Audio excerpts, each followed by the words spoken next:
Hi అండి. మీరు size బ్లౌజ్తో మామూలుగా సైజ్ బ్లౌజ్తో కొలతలు ఎలా తీసుకుంటారో చెస్ట్, మిడిల్ చెస్ట్, నడుము అన్నీ చూసుకొని ఒక పేపర్ కటింగ్ చేసి పెట్టుకోండి. పెట్టుకున్న తర్వాత ఇప్పుడు నేను బాడీ మెజర్మెంట్స్ చెప్తున్నా కదా, దీనికంటే ముందు వీడియోలో నేను బాడీ మెజర్మెంట్స్ చెప్పిన.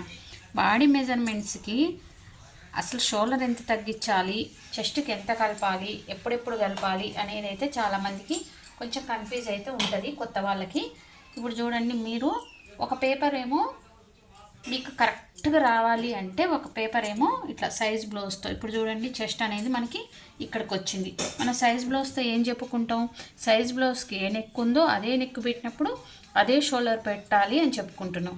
సరే, ఇదే నెక్ పెడుతున్నాం, ఇదే చెస్ట్ కూడా పెడుతున్నాం, ఇదే షోల్డర్ కూడా పెడదాం.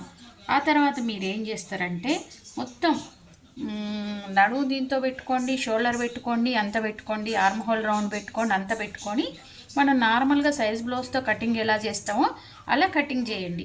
చేసి ఒక పేపర్ చేయండి, చేసి అది పక్కకు పెట్టుకోండి. దాన్ని చూడకుండా నేను బాడీ మెజర్మెంట్స్ నేర్పిస్తున్నా కదా, వాటితో మళ్ళీ మీరు పేపర్ కటింగ్ వేసి చూసుకోండి. దానికి దీనికి ఏంటి తేడా, ఎందుకు బాడీ మెజర్మెంట్స్ అయితే అంత కరెక్ట్ ఫిట్టింగ్ ఎందుకు వస్తుందో మీకే అర్థమైపోద్ది.